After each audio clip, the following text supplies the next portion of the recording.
Welcome to another episode of Melbourne 22. I'm your host, Anna Burgess. And I'm Aaron McCarthy. Now tonight we explore the best way to get your own small business up and running. We help you get your garden ready for spring. And we jump into the shoes of yet another Melburnian. So get ready for more Melbourne 22 coming right up.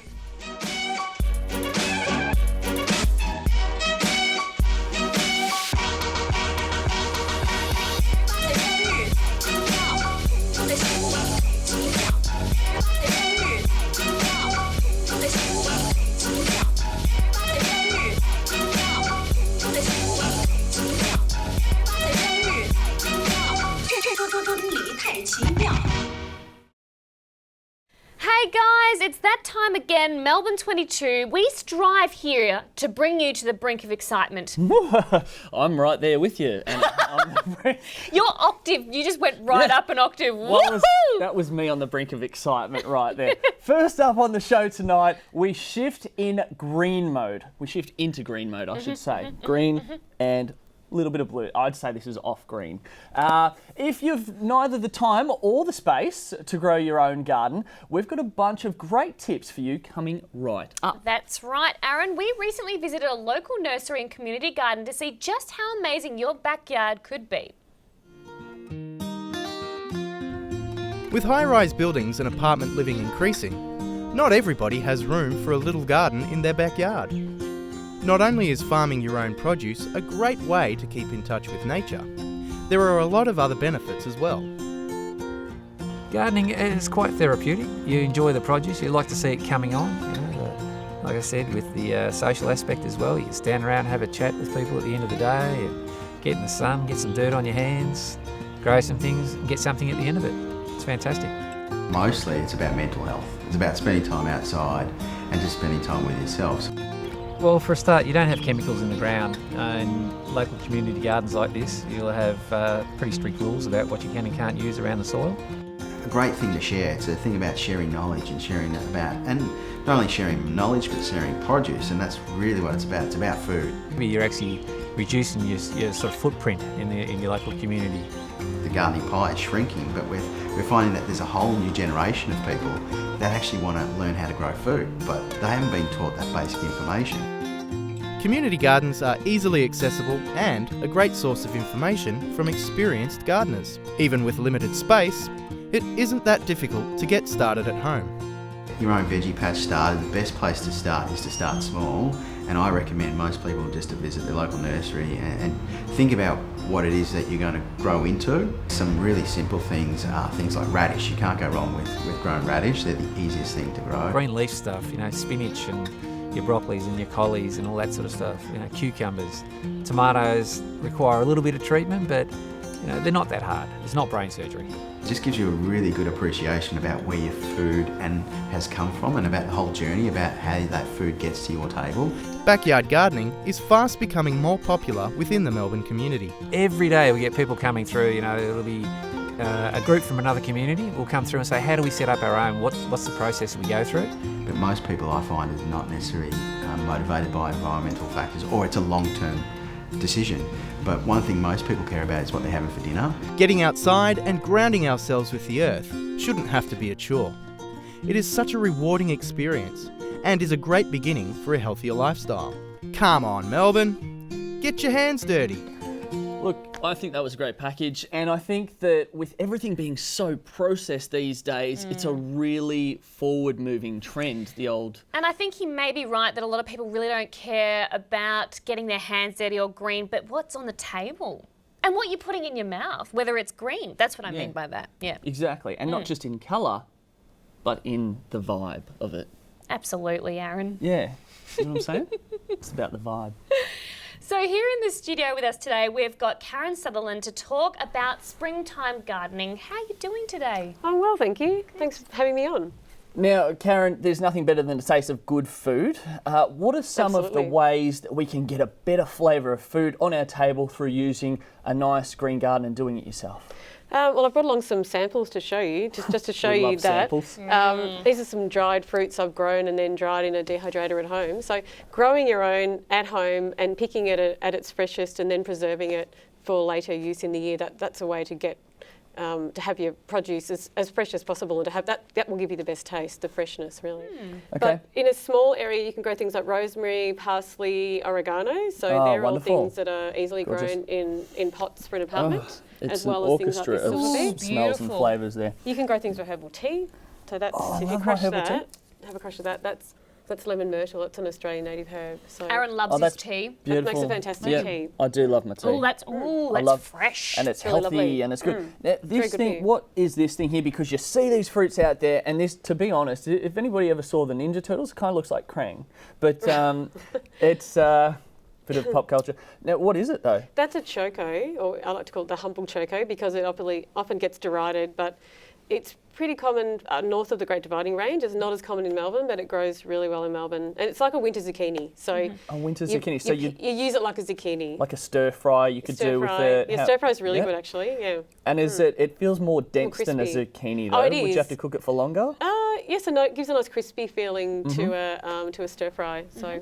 Would you Now, like some pear? Are there or- any specific plants or veggies Super you would jar. advise to people who don't have a lot of time? You know? Again, you go back to these things Yeah. like this that you. It's really hard to talk when you're. I know. Just do it. We're all doing Yeah. it. All good. This is things that cut and come again, or continual harvest. So you want veggies like that. Right, which means, yep, you can cut them off. The But roots they just grow stay again in by there. themselves. Yeah. Yep, and they'll come Really back. easy. And Yep. so, I mean, do you try and vary your garden so that you've got things that will grow through the summer, the spring, the winter? Because some are winter vegetables, aren't they? So you can have a section in your garden so that you're still getting a good crop of your Absolutely, veggies all yeah. year round. What would you plant at this time of the year when it's so cold like this, when a lot of the other stuff won't grow? It's really good if you can to plant in autumn and spring, because they're the mildest times of year. So Right.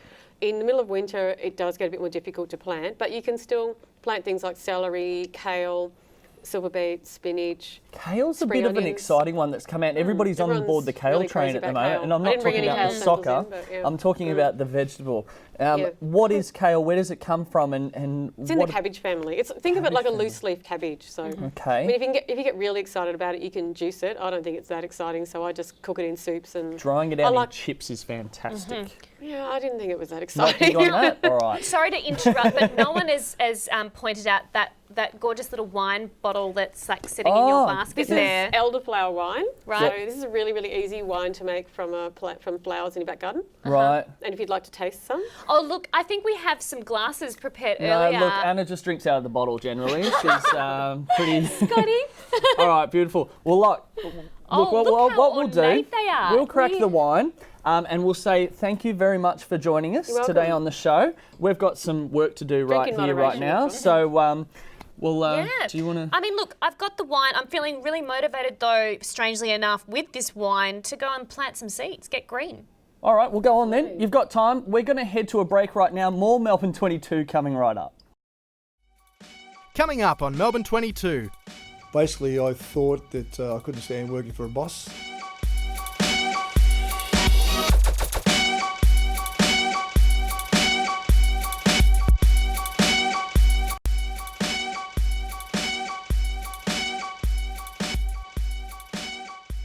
Welcome back to Melbourne 22. How's the hiccups going? Oh, they're all right. Oh, that wine was beautiful, so fruity, so full. Elderflower. And for those of you who are wondering, it's not just an old flower. If you're wondering. So here on Melbourne 22, we like to ask the big questions in our segment On the Spot. We do. On the spot. And this week's question, if you were to start a small business, what would it be? Probably something to do with shares, like stock exchange. I don't know. Working in a circus company. A beer brand. We study interior design, so we've talked about starting our own interior design business together one day. Yeah. I call it the Loch Ness Monster, and every bottle would cost about $3.50. Probably some sort of snowboarding shop. A coffee shop. Just to be a free artist. I'd probably open up a store in London, just like nice clothes. I reckon I'll go for a greasy spoon. I can just get paid to do whatever I come up with, and whether it's t-shirt designs or painting walls and things like that. That'd be cool. Love that. Sit there, fry up some bacon, some sausage. Brilliant. Yeah, that's it. I don't really know what kind of business I'd like to start up. I guess something that runs itself, makes lots of money, requires minimal work, you know. It's the Australian dream. What about you, Anna? Well, I'm an actor as well, so I'd always love to have my own theatre company. Can you please say that properly? You're a what? I'm an actor as well. You want me to say it like this? Yes. I'm an actor as well. I'm a thespian. And stop it. I would love to own my own theatre company, which we are probably looking at opening up next year. I could see you doing that. Yeah. But speaking about all things business, it's all well and good to talk about it, but how would you even get something like that started? Well, Anna, it's funny you should ask because I can't even do these are very tight, they're chinos. We spoke to a range of small business owners to find out. When starting your own business from scratch, the process will always bring along a few obstacles. But with persistence and dedication, it can be achieved. Basically, I thought that I couldn't stand working for a boss, and I thought at a young age I'll have a crack at it. I was just a little bit tired of the normal day-to-day routines and the politics, so I thought that I'd venture into a business that was less political. We started the business after having sort of lengthy discussions with our partners, and also we did a fair bit of market research at the time. I always like to be in control situations, and so that's why I've always preferred to be my own boss. Overcoming challenges both big and small within any business is important. So knowing the right way to handle them is vital. The most difficult thing about running my own business is definitely trying to keep up the money side of things. Time management, I find my whole life was taken up with work. When you're running your own business as a small business, you have to do all those things, so you suddenly become the financial controller, the accountant, the credit person. I work a lot of Saturdays, so when the kids are very little, it was hard to keep up with the family, so that was the hardest part. There's banks that you've got to contend with, there's staff, there's change of the way that I was used to working. And know who owes you money, it's the most important thing. Always keep that in the back of your mind, who owes you money, and chase it up. No matter how well you consider your long-term goals, there are still many aspects that are key to the success of a business. Basically two things, it's ensuring your customer is happy and ensuring your staff is happy. Mainly reputation and keeping up good quality work. If I fail on either one of those, then my whole business crashes. You need to be on the ball all the time and continuously striving to sort of make improvements. If you're constantly checking and worrying about the competition, then you're going to lose focus on your business. So you just stay focused, and when you stay focused, things generally work in your favour. Hard work will get you anywhere. If you work hard enough, you'll find you will get there, yes. It's a tough gig, but it can be rewarding. It sounds tough and rewarding, I'm assuming. I'm sure it would be, but I'm sure money would be a difficulty. Oh, look, I don't think money would be a difficulty at all. I think money makes things easier. Yeah? I think, look, having no money, maybe. Yeah, look, the financial side of it would definitely be confusing to some. Now, that's funny you say that, Aaron. Yes? Because we've got financial planner Anne Graham in the studio to give us some insight into how to successfully manage your finances. Welcome to the show, Anne. Thank you, Anna. Anne, what are some of the things to be wary of when you're starting your own small business? Trying to do too many things at once and not having a business plan. You really need a business plan. That's never been my strong point, planning. I'm a bit of a go-getter. I want to get out there and make it happen and do it. So how does a business plan help you over just going out and sort of winging it and trying to get things happening straight up? Well, enthusiasm is really awesome and fantastic, and you need that in small business. Good. But if you don't have a plan, you don't know where you're going. So it's really good to get all of your ideas down in one spot, and then you can prioritise and work out which one's the most important. Okay. Looking at loans and whatnot, what advice would you give straight up? Oh, loans. It's really difficult to get loans for small business. So you need to do some research, speak to a few banks, a few lenders, some brokers. Yep. But you need to do a budget and work out exactly how much money you do need. That's probably the best place to start, yeah. How does one find out which loan is right for them?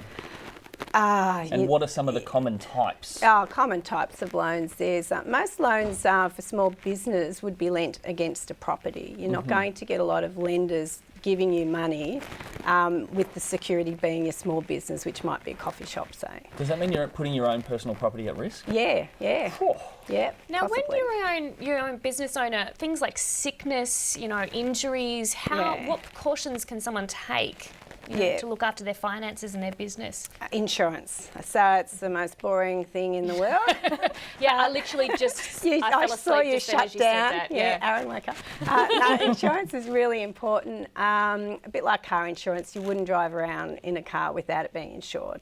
So you need to insure yourself. You're insuring your income. So yeah, that's important.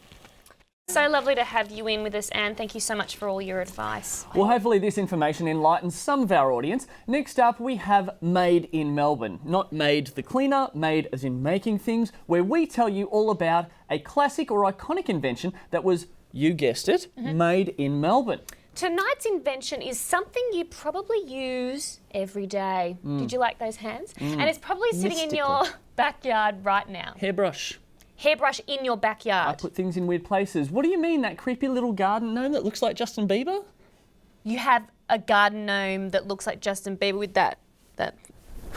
No, Aaron, that's not it, but maybe for you. But it all will be revealed, though, after the break. Coming up next on Melbourne 22, Hamish Anderson performs live in the studio.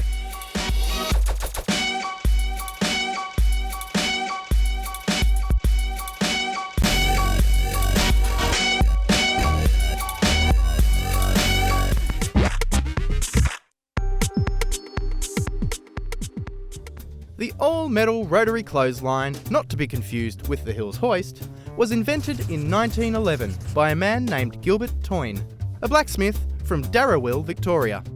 In a house with 13 children, it should be no surprise that there were towering piles of laundry to accompany them. Being in this situation, Toyne realised the need for an improved clothesline. The first model, the aeroplane hoist, was loved by all for its quick-drying powers and its durability, but was used more by children as a rotary swing. Toyne's newest model, the rotary clothes hoist, used a rack and pinion mechanism that defined clothes hoist design for decades to follow. Following World War II, rotary clothes hoists based on Toyne's design began to dominate Australian backyards. They became an Australian icon, much like the kangaroo, the boomerang, and of course snags on the Barbie.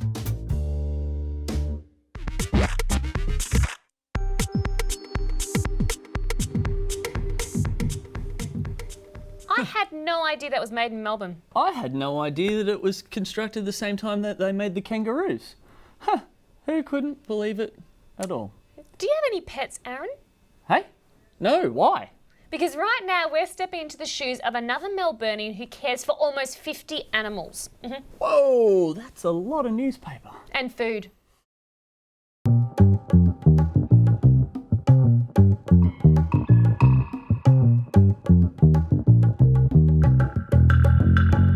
Yeah, my name's Angelo Faricio and I'm a senior bird keeper at Melbourne Zoo. Well, my job mainly involves feeding and cleaning the enclosures, keeping a close eye on all the birds, making sure they're all healthy. In this particular aviary, you need to trap, you need to know a fair bit about bird behaviour and all that in order to manage them. There's around about 90 species that we look after in the department. I was always quite interested in birds even before starting at the zoo. I guess my favourite birds are the jabiroos are pretty cool, I think. Just the most rewarding thing is that with certain species we are making a difference. There's always something exciting happening in the space of a day.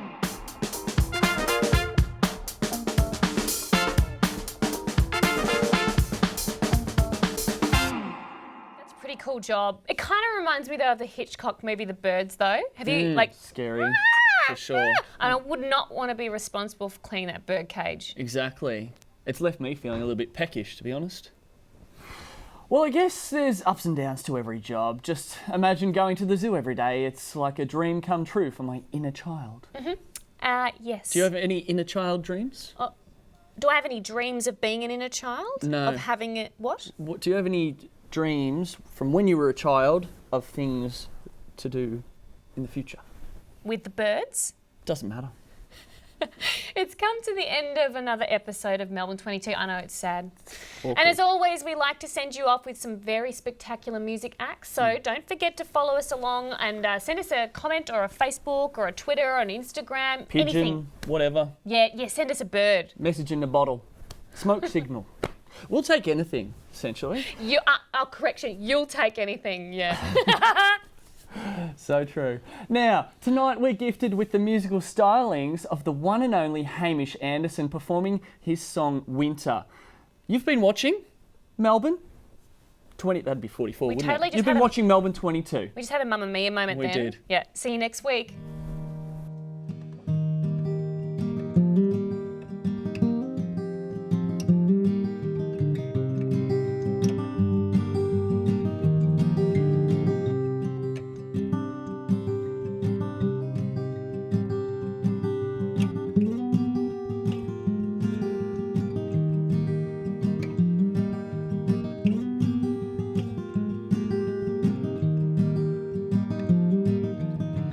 6 days and 7 nights in this freezing cold.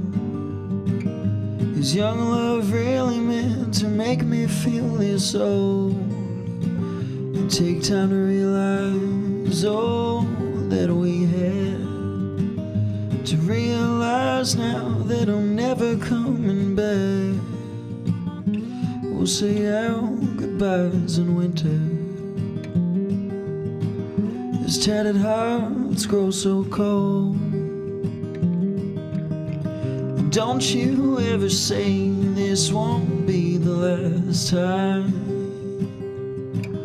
We'll say our goodbyes in winter.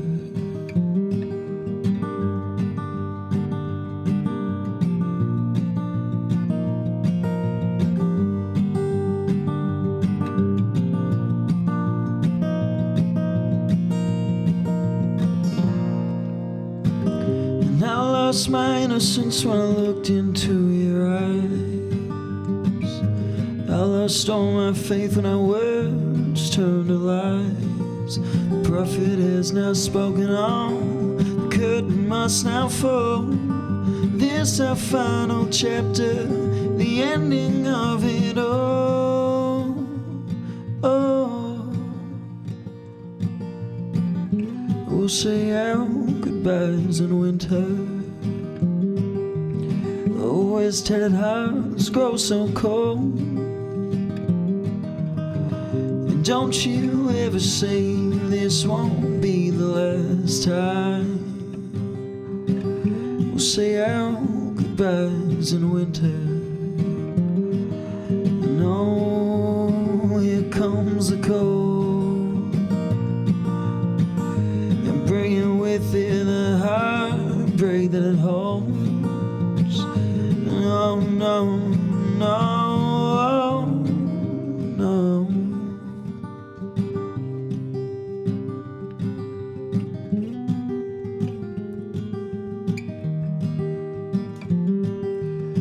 We'll say our goodbyes in winter. Always tattered hearts grow so cold. Don't you ever say this won't be the last time. I'll say my goodbyes, you'll say your goodbyes. We'll say our goodbyes in winter. 6 days and 7 nights in this freezing cold. Is young love really meant to make me feel this old?